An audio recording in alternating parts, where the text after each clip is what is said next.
Hello, this is Rudy Giuliani, and I'm back with another episode of Rudy's Common Sense. Today's episode is the Biden crisis catastrophe of the week.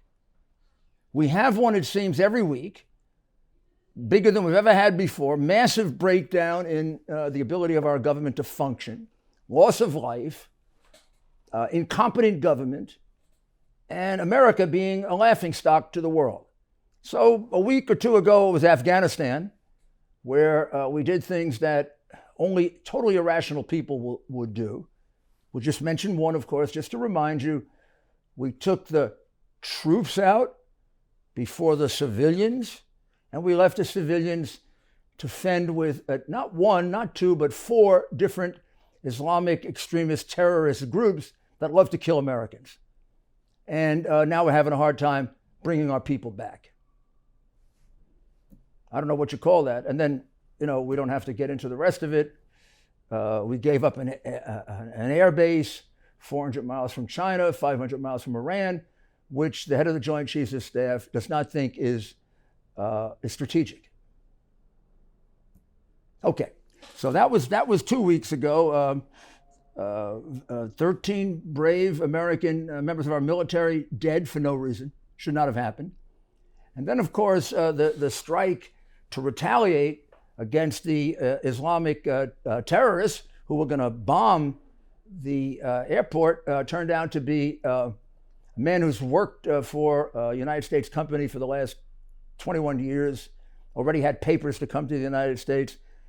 I think it was altogether 10 people, his family members, including 4 young children, which we lied about for about 3 or 4 or 5 days until, unbelievably, the New York Times broke it.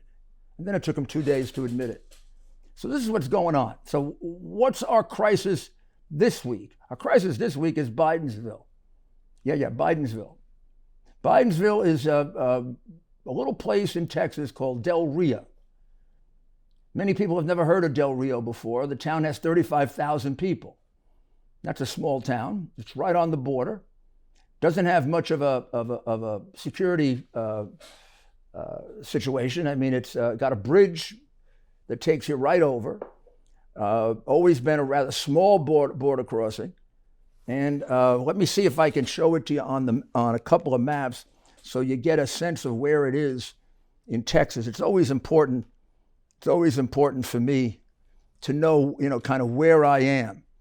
So this map, you'll see there's a little red, I don't know, it looks to me like one of those poles that you put in a golf course, the 7th hole or the 8th hole. But that's where Del Rio is. It's about midway along that very, very long border. And it's on the Rio Grande, as much of the border is. And it's an easy crossing, a very, very easy, a very easy way to cross. There's another picture we'll show you where you can see the outline. You can see the outline of the bridge going across the Rio Grande. That'll give you a sense of where it is.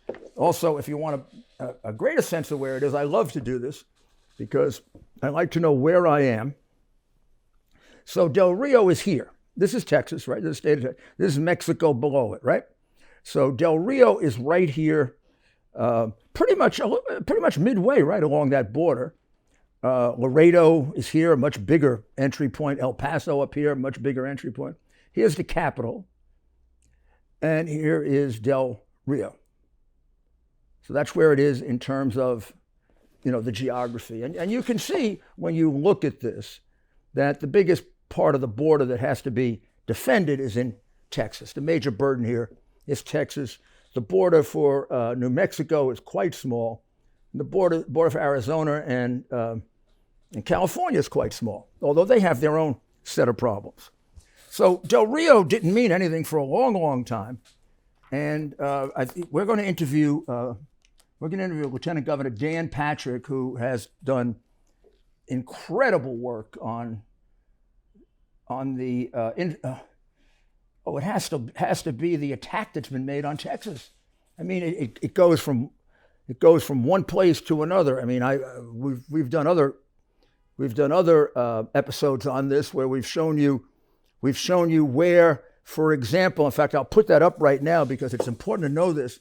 I'll show you where the cartels operate on the Mexican side of the border, because we don't have a border any longer. Our border is controlled by the Mexican cartels. They are the gatekeepers. If you want to get across the border, you got to deal with them. And in dealing with them, you give them money. You give them access to your caravan so they can slip a couple of drug dealers in, or terrorists, because they work with Al-Qaeda, have for years, ISIS, and Islamic extremist groups you probably wouldn't even know the name of. And they make a lot of money together, and they make a lot of money dealing drugs with the terrorists. That's one of the things that helps to finance the terrorists. They've become very, very, very powerful. I'll also show you a map just so you get the orientation here of where these cartels operate. Well, the first one shows you where the cartels operate on the Mexican side of the border. They kind of share it. The Sinaloa cartel being the biggest, but challenged by the others. And to get across the border, you have to deal with them. Money, carry drugs for them, bring in drug dealers or terrorists, give them young girls, or go work for them. And now when you look at this map, you will see that these cartels are spread out all throughout the United States. So if you go to New York, or you go to Los Angeles, or you go to Houston, Texas, one or two or three of the cartels are operating there, and they got plenty of work for you to do if you come in basically as an indentured servant of theirs. And unlike our government, they keep track of you. Let's take a short break. How much equity do you have in your home? 50,000, 100,000, more?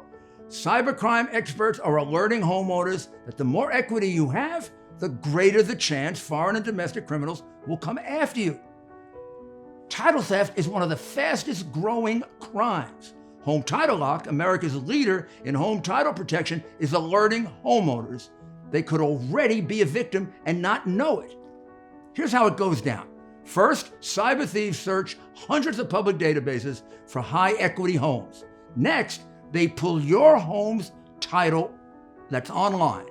They forge your signature stating you sold your home, and they take out loans using your equity. You're not covered by insurance, your bank, or common identity theft programs. Protect your most valuable asset. Register your address now to see if you're already a victim and receive a complete title history of your home. A $100 value free. Go to HomeTitleLock.com. That's HomeTitleLock.com. Thank you for returning. When you come into the United States and we let you out on bail, we lose track of you. You never come back.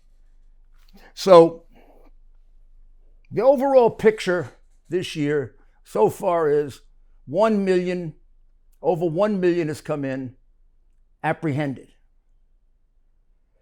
Of those, according to the official statistics, 44% have been returned on using Section 42, which allows us to return people now because of COVID under emergency circumstances.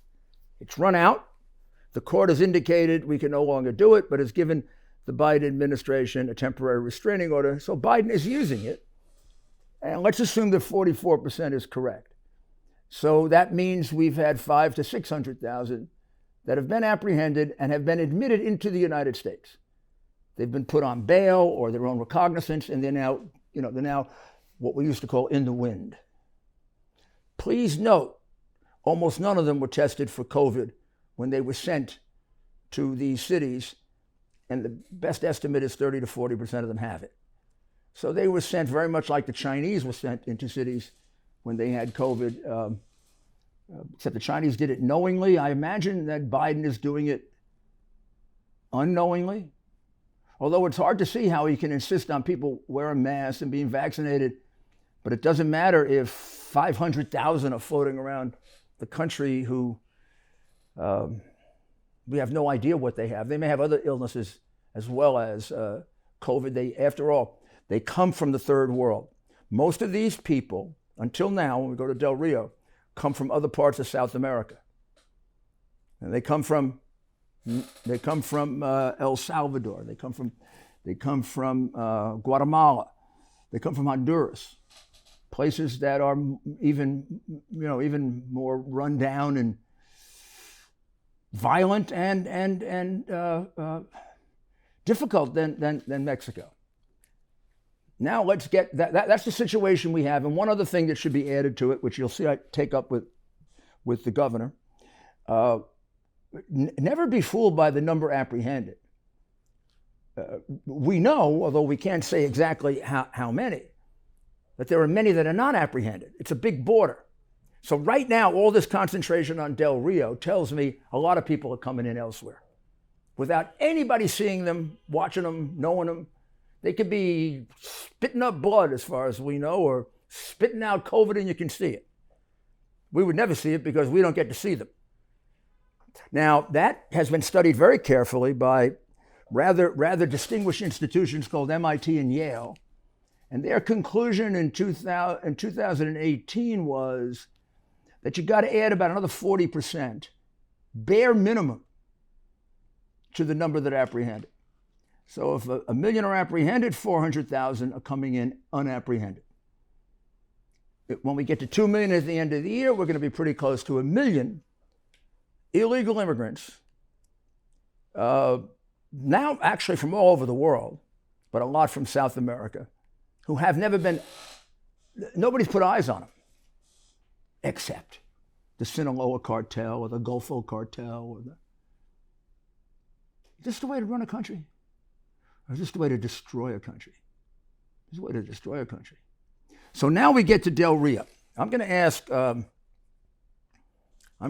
Governor Patrick, Lieutenant Governor Patrick, to describe how this all started, and then when he concludes, I'll fill in a few thoughts, because Del Rio is the latest crisis in a group of about 8 that have afflicted Texas since Biden has come into office, and it not only drives the COVID numbers way up, makes it impossible for the governor to really deal with COVID because these unknown people are traveling all over his state more than any other, although they're being moved elsewhere. They've been moved to Green Bay, they've been moved here, they've moved there.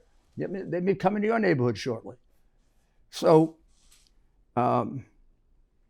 what you have to know is, before we even get to Biden taking office and taking the oath of office, a year and a half of the worst kind of propaganda about immigration that you could possibly have. The Democrats outpromised each other in the debates, including Biden, as to what they would do for illegals. Open border, health care, welfare, COVID relief, education, free, and a path to citizenship. First thing Biden did when he came into office is cancel the very effective program Trump had worked out that really got control over this, of having the refugee status adjudicated in Mexico, which means all these people will be in Mexico now. And we'd be deciding whether they're refugees or not. Now, he did away with it day one. Brilliant, huh? Stop building the wall. Another really dumb thing to do. And immediately put a whole group of illegals on a path to citizenship, basically signaling everybody there that you get in here, boy, you're going to be a citizen. And what started this move to Del Rio, which we're going to get to right now, what started this move to Del Rio from the people being interviewed by the left-wing press, they heard that Biden was much easier than Trump, and Del Rio was an easy place to get over. And once you get here, Biden's not going to throw you out. That's what they heard. And even though they might have heard things to the contrary, they see an awful lot of people, hundreds of thousands who have come over, haven't been thrown out and are now in the United States, and they're in contact with them. So this is the Biden crisis of the week. The border is the Biden crisis of the year. And it has now gone up to about 15,000 people in this little town of 35,000 which I believe under the bridge will be named Bidensville. And now let's talk to a man who really knows this subject in great detail, because he's working day and night on it. He's just one of the most effective executives we have in this country. He's the lieutenant governor of Texas, and along with Governor Abbott, they've done a great job on COVID. And if it wasn't for them, the country would be overwhelmed, because Biden's doing zero. And what he's doing is counterproductive. And now we'll take a short break, and when we come back, we'll be with Lieutenant Governor Dan Patrick. Big tech monitors us, censors us, deplatforms us. Conservatives have been helpless to do anything about it until now. On Getter, you can talk with friends and family and express your political beliefs without fear of Silicon Valley liberals coming after you. Join Getter, the social media platform that supports free speech and opposes cancel culture. Getter is led by former Trump advisor Jason Miller, who saw what big tech did to President Trump and decided to fight back. Getter is the fastest growing social media platform in history, with over 1.6 million users and growing, including prominent conservatives like Mike Pompeo, Congresswoman Marjorie Taylor Greene, and Steve Bannon. Join Getter. It's in the App Store, the Google Play Store, and at Getter.com. Longer posts, longer videos, sharper and clearer pictures, and unlike the Silicon Valley oligarchs, Getter will never sell your data. Send a message today, join Getter. It's time to cancel culture. Thank you for returning. We're going to interview the Lieutenant Governor of Texas, Dan Patrick, who is right in the middle, has been in the middle of this disaster that began with Joe Biden becoming president, reversing everything that Trump did and basically inviting people to come.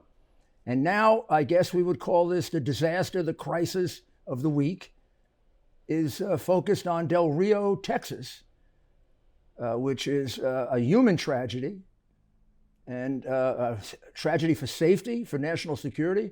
But let's talk to the governor. Dan, how are you? I'm great, Mr. Mayor. It's always an honor to be with Your Honor.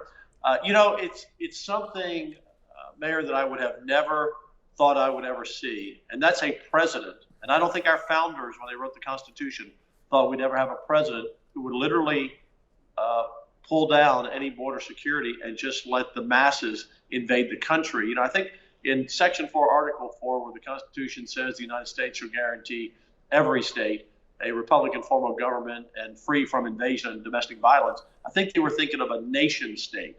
Mm-hmm. The British attacking or the French attacking at that time at some point in the future. Never this. And so the president is in clear violation of protecting our state and every other state from domestic violence and this invasion, which it is. And it's come down to Texas is on the front line, Mayor. We have to stand up. You're right that you're most of our border. You have some, yes, obviously in New Mexico and Arizona and right, California, but you are, about 80% of the border is Texas. Yeah. And now you've got those cartels on the other side that are basically, cartels are running the immigration into the United States. Absolutely. Any vetting that's being done is being done by the cartels. Absolutely. And so Mayor, here's what's interesting is that this particular case of Del Rio. So while the Afghanistan disaster was going on, and this is President Chaos, not President Biden, because everything he touches is turned into chaos. How he's handling, COVID and the vaccination, what's happening with inflation, what's happening in Congress, what's happened in Afghanistan. And you could interchange those photos of those people trying to get into the airport with the photos of people trying to get into America here. Total chaos because he's surrounded by incompetent people. I don't know how much he knows or not. I don't know how much he's shielded, but he surely sees the news occasionally, what's going on. So the idea that Mayorkas, the Homeland Security Director, was in Del Rio yesterday and said that the border, it's secure and we're telling people to turn around is nonsense. Last year, Mayor, we apprehended over 600,000 people for the whole year. This year, we're already over 1.1 million. the entire border from Brownsville, Texas to San Diego, California will probably be over 2 million. We've been averaging at 435,000 every year apprehended. But here's what's happening at Del Rio that's really So how did Del really Rio become? Well, let me just ask you about that. When you say a million have come in, it'll be 2 million. Some are returned, but approximately how many stay? Almost all. Almost all. For example, would you say 80%? 80%? Maybe higher. Okay, so maybe higher, maybe 90%. See, President Trump, and I know you were a part of the strategy in those days. The stay in Mexico policy worked, and we really had good control of the border in 2020. We had an uptick in 19. He got the cooperation from Mexico, and that was a difference. Yeah, maker. I know. It seemed to be solved. If not solved, it seemed to be under reasonable control. Let's put it. It was under reasonable. Right. It was under reasonable security, and everyone understood the message that the President Trump, was serious about securing the border. And so, people, when people hear it's closed and they're not going to come in, they don't try to come in. But when you open the door, you're in essence creating a policy crisis, and that's what's happened. So let me tell you what's happened in Del Rio and why that's a particular crisis spot. So Del Rio is a relatively little town. Years ago, it was one of the first I went down and went out on patrol on the border and to learn some things many years ago. At the time, they had 5 sheriff's deputies. It's a bigger town today, but it's still a relatively small area. Well, they had 4,000 people, mostly from Haiti, who came across the bridge, came across the river, however they could get there. And the town was afraid. The mayor, who's a Democrat, who's pleading for help, and we've helped him. When did the 4,000? When did the 4,000 come in, Dan? That was about a week ago. Okay, and so, just a week ago.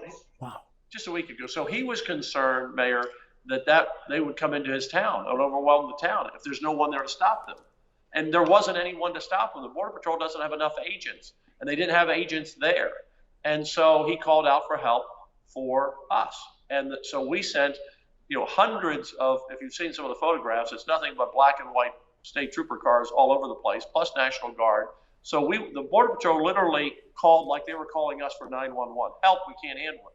Well, in 3 days, Mayor, it was up to 15,000. 15,000. So I was there yesterday. It was 108 degrees. You got, as of yesterday, we had a little over 11,000 there, and 108 degree heat in the shade. They're living like it's the Biden refugee camp, as I call it, that you would see somewhere else in the world, not on American soil. And what we've done in Texas is we formed a perimeter around them to maintain them, because we don't want them to riot, revolt, and run. 15,000 people swamping this city. It's dangerous. It's dangerous for our law enforcement. So we have stemmed the tide at this point of them crossing the river. Although there's still some crossing the river. There were some yesterday when I was down there. But it's kind of stabilized at 11,000. But the administration yesterday, Mayorkas was there, wouldn't call it a crisis. They don't have enough. That's why they called us. They don't have enough agents. And they say, well, we're sending them back to Haiti. It's a lie. They're sending single men and single women, which total about 2,500. So that's 2,500 going back to Haiti. But the other they 8 or 9, about 3 airplanes, which would be what, less than 1,000 a day, right? Yeah, less than 1,000. So, but any family unit, which most of them are going to be staying in either Texas, or they're going to get on a Coast Guard flight and fly somewhere else in the United States. I said earlier today, when I was on television, I said, and you hear this like as a throwaway line, but this is a serious line. Since Joe Biden won't come to the border, I'd like to see the next Coast Guard plane land at Dover, Delaware, and let them have and keep sending the planes there, and let's see what Joe would think and what the people in Delaware would think if they had 10,000 people in a refugee camp outside of Rehoboth Beach where he was bicycling last week. And we've always come, we'll send them to Pelosi's neighborhood, but I'm serious. It's a different deal when it's in your backyard. Now, so what, Dan, if you think about that, so a week ago, and I did say a week ago, 400 people come in because, and when they're interviewed, they say part of it is because they were invited in by Biden. I mean, remember, they spent a whole year and a half leading up to the election, all of 2020 and half of 2019, making one promise after another at those Democrat debates. There'll be open borders. You can have free health care. You can have free education. Right. You can become a citizen. You don't have to work. You'll get COVID money, which they did. They got COVID money. I mean, why wouldn't you come? I mean, Sure. They invested a year and a half in that. Yes. Then Biden comes in and he reverses every Trump policy. And now he's trying to say, stay back, but it's too late. I mean, a year and a half, 2 years has been invested in convincing them that the border is open, you can come in, and we're going to love you. And I think the few of them that get sent back must be in a state of shock. Yeah, well, they were. In fact, I haven't seen the story, but I've heard of the story that some of them got off the plane yesterday in Haiti or the day before, and when they get on these planes, they don't know where they're going. They're not told where they're going, and suddenly they got off a plane in Haiti and with $50 in their pocket, and they weren't very happy. Well, that's tough, quite frankly. They came to this country illegally. But so what happened is they were supposed to send them back last week. They canceled the flight. When they canceled the flights to send them back, the word went out. All the Haitians contacted all their Haitian friends in Mexico and wherever they were to come, mostly in Mexico, and to come across the border. So they came running to heck to of the a border. network. And That's a heck of a network. And, you think about it. You go from 400 to 15,000 in 5 or 6 days. I mean, that's a heck of a network. That's well, you know, when you hear the stores open and there's a big sale, people come rushing in. And when you hear, think about this. Now, who's making money on? Who's making money on this? Well, the cartels are making the money. Of course, the Haitians don't have a lot of money, but part of this, Mayor, and you'll understand this and how the gangs work with your experience, is that when they get here, if they get a job, they have to send back some of their wages to the cartels. I mean, they're pressed to turn over some of their wages. So if they can't pay up front, they pay forever. Joe Biden and Kamala Harris are creating another a modern day slave trade, sex trafficking trade. The misery of these people. I mean, when I was there yesterday, again, 11,000 people, maybe 20, 30 porta potties that the feds brought in. It stunk to high heaven. They found some wood and some reeds on the bank of the river, and they built, you know, like with a sheet, like you see in Haiti after a storm there. Look, I feel sorry for the misery of these people. This is Joe Biden. What he's doing is inhumane to these people, but I have to deal with the misery of people in Texas and America. Of course it's not humane. It's really the real failing, almost the evil of liberals. They present unrealistic solutions that end up in tragedies for people. Tragedy. Because they don't think out the practical consequences of things. I mean, these people. We saw it in Afghanistan. I faced this. Afghanistan. In the Reagan administration, they had the boat lifts from Haiti. And people were giving up their life savings to these ship captains. They get a piece of paper that said they had a house and a job in Miami, and then the captain just let them on a beach, and that was it. Right. And this was supposedly humane. I mean, this was horrible. And this is much worse. Plus, much worse. Let's discuss the COVID. So think about this, Mayor. Well, let me just close this loop on that. So they take them by a Coast Guard plane, the families. They fly them somewhere in the United States and drop them off. There was a big story today about ICE being told they have to let people go, you know, because they're overrunning these smaller cities or mid-sized towns in America. So what do these people do? They're not citizens. They can't really get a job unless it's money under the table. Their kids are 3 or 4 grade levels behind at best, so they're going to drop out of school because they can't keep up. And so I just, you know, I'd like to follow a family. And what actually, you know, I've said this to the administration before. So what do you think's happening to these people when they get in the United States? Their future, even if they didn't come in as criminals, if they just came in here trying to providing a better life for their family, come to the American dream. Yes, of course. Where are they going to make any money? Many of the young people are going to turn to crime. But what do they do when we drop them off on the bus stop? I mean, there's no follow-up. Again, it's the dreams and the flawed theories of the left. But in terms of what we do about it,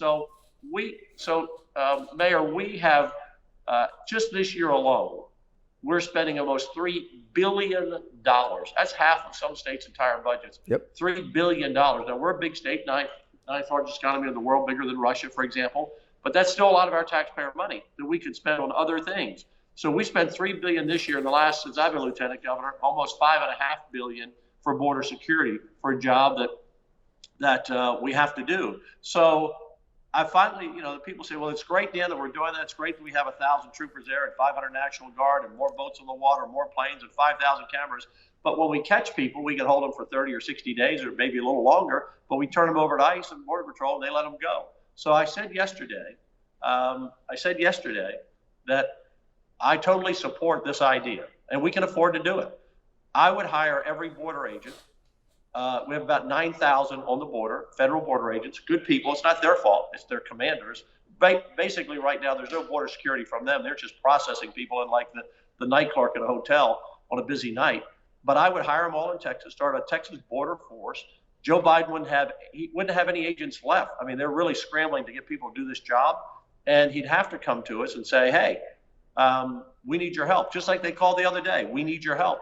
And we'd say, okay, Mr. President, these people work for us. We're going to send you an invoice for some of this. Just get the hell out of our way, and we'll take over the border here in Texas. Now, of course, the media attacks me on, well, that's a wild idea. Well, 2 years ago, and you may have been on this trip, I'm not sure, but the president came in January of 19, I think it was, down to McAllen. And on the way to the center, we were in the SUV with him, and he asked me about some things, and that's when Congress wouldn't give him money for the wall. And I said, you know, Mr. President, we spent several $1 billion here in Texas on border security. If we send you the bill and you pay it, we can use that $4 billion and we'll build the wall. Well, AP picked up the story, CNN, and everyone said, well, that's nonsense. And the reason they picked up the story because the president talked about it in his press conference. Well, the lieutenant governor has a plan to build the wall. Well, guess what? Everyone laughed at that 2 years ago. We're building the wall now. That's what we just allocated $1.9 billion for of our own taxpayer money, in part to begin build fencing and building the wall. So these are extreme, desperate times. The president is violating the Constitution. He doesn't care about American citizens. He didn't care about American citizens left behind in Afghanistan. So why would he care about a rancher down in South Texas or anybody else in the country? Because these people go everywhere. So these call for extreme measures. I'm ready for Texas to take over the Border Patrol agents. I know the Supreme Court says they get to secure the border, but if we hire all their people away, then we'll do the job, and we can do it. It's not that extreme a measure at all. I don't think so. You have a crisis. You have a crisis, a health crisis, a crime crisis, a humanitarian crisis. It's not being handled. It then falls to the state to protect their citizens, and the federal government isn't. And I'll send you my plan. I presented a plan years ago to the Bush administration about how to space border patrol stations and using ComStat so that there'd be no point on the border that was more than about 20 miles from a group of border patrol agents. And by the use of ComStat, you could figure out where they're coming in, keep moving it around, and just stop them from coming over as you were building the wall. And of course, that was too logical. That was too logical a way to do it. But that's precisely what you want to do. Yeah, and the difference would be when we take over the border, we're going to turn around and send them back. Of course. And we'll cut a deal with our friends in Mexico that we have a lot of trade with to put back in the protocols that the president, by the way, the Supreme Court backed up that Biden couldn't end those protocols with Mexico. But look, this president ignores the Constitution, flat out. General Milley ignored the Constitution. This is a move by the left to take over this country. The arrogance is amazing. He tells you in advance. Yes. First, he tells you he can't do it because it's unconstitutional, and then he does it. I mean, he kind of signals what he's doing. Right. So now, what about COVID? I mean, you've got 1 million people have come in already this year, over 1 million, and that doesn't count. Over 1 million, that doesn't count the people that aren't detected. Oh, right, and see, I always make that number, and this and I got to wrap this up here in a few moments, Mayor, but I went back and looked at this, and MIT ended up making. I saw that study. MIT and Yale. Yeah, and it was the same numbers I had. We weren't working together, but in 2004, the head of the U.S. Chamber of Commerce said there were 10.5 million people here illegally in 2004. We've heard this number 11 million forever, but we've been adding 400,000 every year that we apprehend up until this year. So you add another, 7 to 8 million, depending on that given year over that so many years. And then for every one we catch, there's 2 or 3 we don't catch. We're well over 30 million, as MIT and my own back of the envelope math says. And now you're adding 2 million maybe this year, plus those who got in that we didn't catch, and another 2 million and another 2 million. They want to make them all citizens. They want to turn them into Democrat voters, and they want to dominate this country on the backs of these people. So they don't care if they're suffering. It's a means to an end for the left for power. On the COVID issue, Mayor, and I'll just close on this. That's terrible. COVID, Yeah, they're not. What they're not hypocrisy. testing anyone. What Yeah, hypocrisy. they're not testing anyone. So the president, and look, I'm vaccinated. I encourage people to get vaccinated, but I respect the right of anyone for whatever reason. Not if they don't want to be vaccinated, that's their right, and I respect and abide by that. But you got the president that demands every American must be vaccinated or you'll lose your job. But I've got 12,000 people under a bridge right now. They're not vaccinated. They haven't even been tested, and we haven't tested any of the million. And you know why? Because if they test them, then they have to acknowledge it's probably 20, 25% have COVID. And now you got to separate them out, Mayor. So where do you put them? Yeah. I mean, the hypocrisy, the insult to the American, to any American to say, you must get a vaccination or you can't get on a plane, you can't eat at a restaurant, you'll lose your job. But I'm going to let 1 million people come in here, many with a lot of health issues from poor countries who haven't had a lot of, the same health care that we have in this country, coming in here with all types of disease or issues and COVID, and I'm not going to do anything about them, and I'm going to put them on a Coast Guard plane and ship them to Harrisburg, Pennsylvania, or Green Bay, Wisconsin. That's important to tell people. I don't know that people know this. No. For the few people that are being sent back to Haiti, a lot more people are being sent by bus, by plane to various parts of America. That's how the number goes down and not comes just up the again. Haiti people, but all the people coming. While we were down yesterday, we had another roughly 2,000 probably crossed the border in the last couple of days down to McAllen, away from this story. And so it's constant. And you just have to ask yourself, and Mayor, I'd like to get your answer on this. You've asked me a lot of questions. So you look at Joe Biden, you've known him for a long time, you've been around him. Mm-hmm. He seems to have a mean streak that I don't know the man, but I've always heard, well, Joe's a nice guy, he's a moderate, Democrat, but he was a reasonable guy you could strike a deal with. Sometimes a little bit more conservative, sometimes a little bit more moderate, depending on the administration and the decade he served in.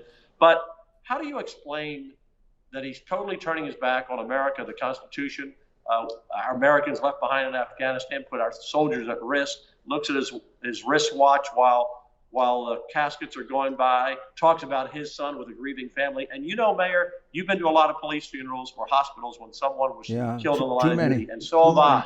The one thing we don't ever do, we don't go in there and talk about our family. We don't go about talking about our grief.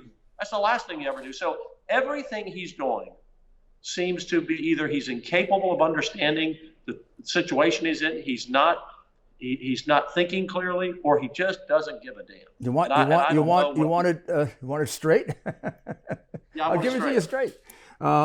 When you have the illness that he has, all your worst qualities get magnified. He's always been a dumb man, just about last in his law school class, cheated his way through law school, always thought of as the dumbest man in the Senate.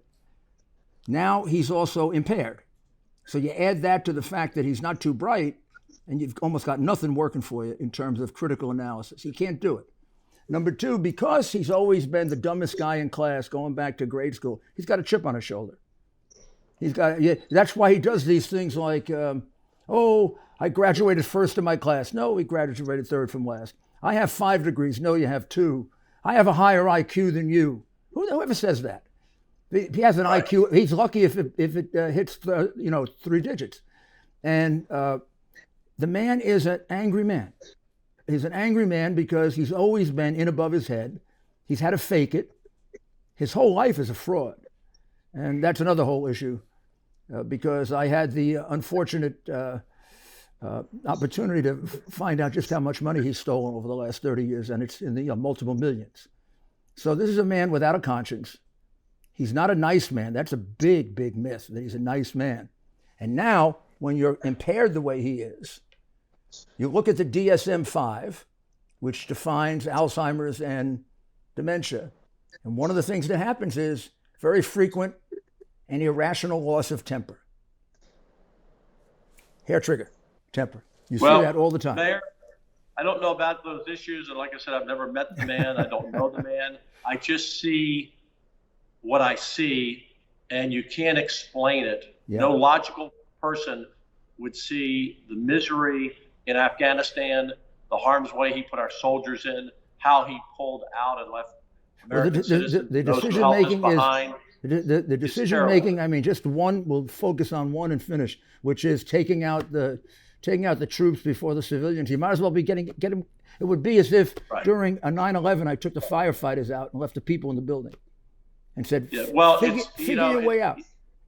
And if you look at his policy right now, he's depending on the Taliban in Afghanistan to be some type of partner, and he's depending on the cartels in Mexico to be some type of partner and help solve his problems. And that's wrong irrational thinking. So we're standing the line here. I know you are, and thank God you're there, and thank the governor too. And all right. I will, and you take Dan, care. I know all that you do too, and you're a hero in my book. The last 8 months have been about 10 years, I think.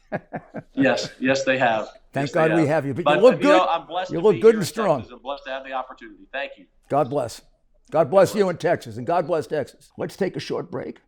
I accomplished a lot in 2020, exposing the truth, establishing the relationship with you, working tirelessly for America. And I came to know the work and value of the people at American Hartford Gold. You see, you buy gold not only for what you know, but you buy gold for what you don't know. American Hartford Gold is the company you can trust when it comes to buying gold. They sell physical gold and silver delivered right to your door or inside of your IRA. In the precious metals industry, they are the highest rated firm in our country with an A+ from the Better Business Bureau and thousands of satisfied clients. Give them a call and tell them Rudy sent you. And be sure to ask them what I bought. And if you call them right now, they will give you up to $1,500 of free silver on your first order. Folks, these are uncertain times. The one thing you can count on to protect what you have worked so hard for is physical gold and silver. So don't wait.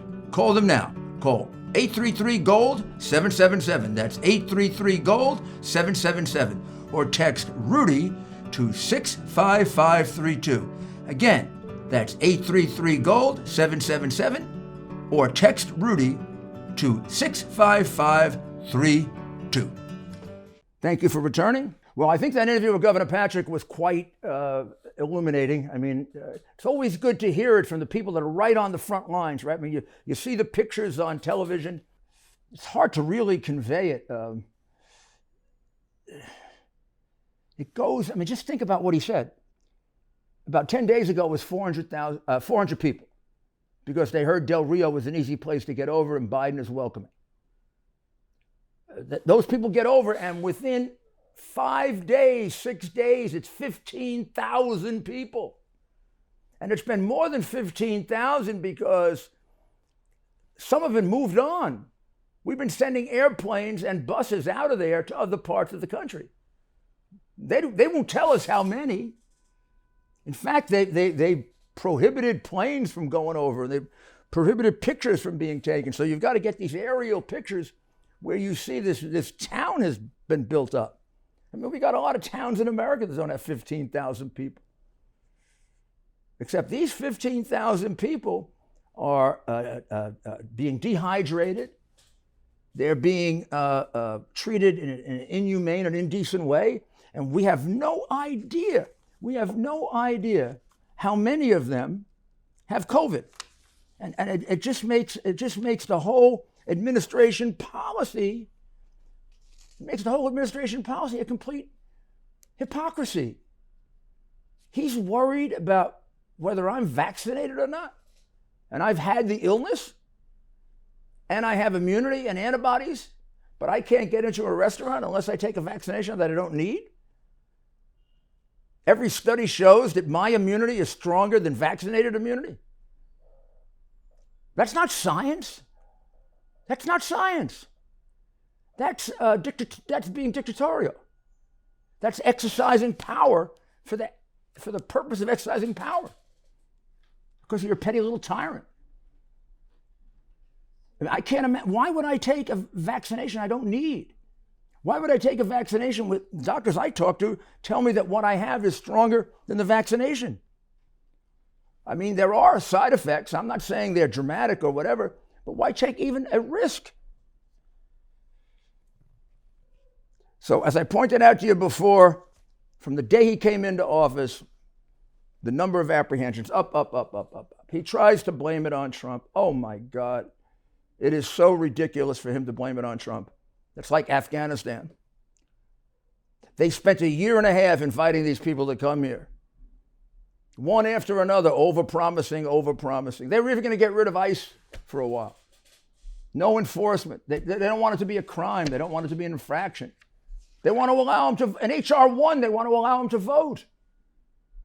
So they can come in, they can get health care, they can get welfare, they can get COVID money, they can get free education, they can get probably a pension, citizenship. And he's wondering why all of a sudden last year we had 600,000 and this year we're going to have 2 million. They're coming because Biden has asked them to come. And now that he's trying to stop it, too much time, too much effort, too much money was put into getting the message out for a year and a half to try to reverse it by just saying, don't come in. And then when they do come in, you let them stay. I know you send people back under Section 42, but the most you've ever sent back is about 40%. A lot of times even less than that. And 42 is going to be gone real soon. I mean, most of them stay. And you just pretend that there aren't people coming in here that are not apprehended. And that's a really bad thing to pretend because they're the ones who could be the worst COVID carriers. So in July of 2021, nearly 200,000 were apprehended. You use the statistics that MIT and Yale give us. That means 110,000 have now been absorbed by the U.S. And I don't believe that many were sent back, by the way. I don't believe that 80 or 90,000 were sent back. I just don't believe it. So then in August we had 208,887. That's another 120,000 we absorbed in August. Now I'm counting 240,000, plus a 50% rate of people not apprehended, according to MIT and Yale. And we're going over 300,000, 350,000 in 2 months. I mean, this is an invasion. And all these people are paying money to the Mexican cartels, 500 to 5,000, or they're being required to bring in drugs, they're being required to bring in cash to launder it, they're being required to bring in munitions, they're being required to bring in children for sex trafficking, which has skyrocketed. The Sinaloa cartel looks at these groups of people coming in, and when they see a young girl that's attractive or whatever appeals to them, they take her off the line and take her away from her parents. And this is humane? And there's a very close association between the cartels and the terrorist groups. So I would like you to just take a quick look so that you can have it in your memory of these pictures. These pictures are worth 1,000 words, unfortunately, and they show you Bidensville. What he's done to one small 35,000 person town in Texas. And this all happened in a matter of a week by word of mouth. 4,000 to 15,000. And camped under the bridge, massive heat.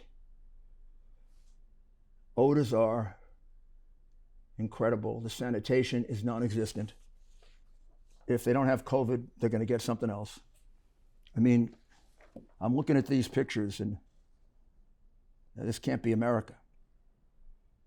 This cannot be America. Yes, it is. This is Bidensville. That's what it is. The hospital in this little town, which is called the Valverde Regional Medical Center in Del Rio, which I showed you on the map. The CEO is a woman named Linda Walker. I'm just going to read a quote from her. "We are on the brink of being overwhelmed. We're stretched. We're in a crisis. This is a 49-bed hospital having to deal with this. There have been anywhere from there are two different numbers given. There have been 4 to 10 live births within the last 8 days.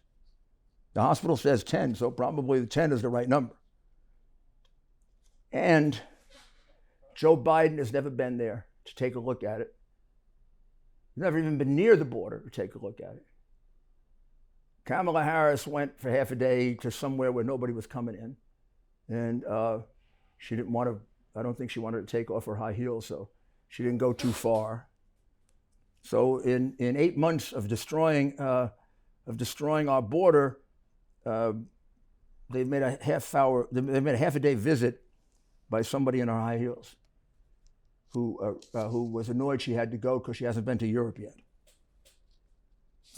How do we accept this? Why do we accept it?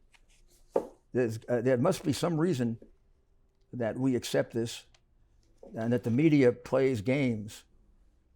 So these people coming in are Haitians. By and large, are Haitians. Of the 15,000, probably 80% are Haitians.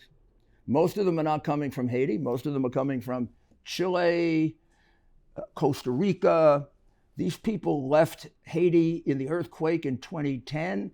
They left it during the political difficulties in 2016 and 2017. And most of them haven't been back to Haiti for the last 3 to 10 years. And right now, Haiti is in the middle of a really difficult situation. I'm not going to say a revolution, but really instability. Their president has been assassinated. Their prime minister is suspected of doing it. And they just had an earthquake. So some of these people get returned to Haiti. Can you imagine? They got themselves out of Haiti. They went to Costa Rica. They heard that there was, freebies. This is the time to come in. We got Biden. Let's get there quick before Biden changes and some sensible person becomes president and keeps out illegals like every other country does. They rushed over the border. Most of them are going to be here. Hundreds of thousands are going to be here. But they're returning about 800 or 900 a day by plane. That'd probably get about 3,000 or 4,000 out. And when they show up in Haiti, they're shocked out of their minds because they spent all this time, effort, and money to get out of Haiti, and now they're back in Haiti. There's something really wrong with this, and what it's called is the Biden administration. This administration is a complete disaster. And I think what the governor outlined about the state of Texas having to take this over is the only thing that can be done in order to preserve the health and the safety of the people of Texas, and therefore the people of the United States, because we don't know where they're being sent. This administration hides this and lies about it. It's not transparent at all, at all. And these people would be showing up in your town tomorrow. And there used to be people would be frightened about crime. But if they are serious about COVID, the Biden administration turns out to be the biggest spreader of COVID so far in the history of this pandemic. So keep that in mind as we get ready for 2022 and figure out how we can deliver a message to this government that says that we can't be run like this. Well, we'll keep up with this. We'll keep up with Dan and Governor Abbott and the people there. I have great confidence in them. I've got none in the Biden administration. It's getting worse and worse. And we'll be back, we'll be back next week, and who knows what the crisis will be next week. I'm not looking forward to it. I'm looking forward to you remaining involved, staying with rudyscommonsense.com, sending me information about yourself so that we can start communicating with each other on rudyscommonsense.com. And don't forget, because it isn't advertised as much, my alert every Monday. It'll be up there by 6 o'clock on Monday night. It's just an oral podcast, not fancy like all this, but it kind of alerts you to the biggest problem of the week. So thank you very much, and we will be back very soon.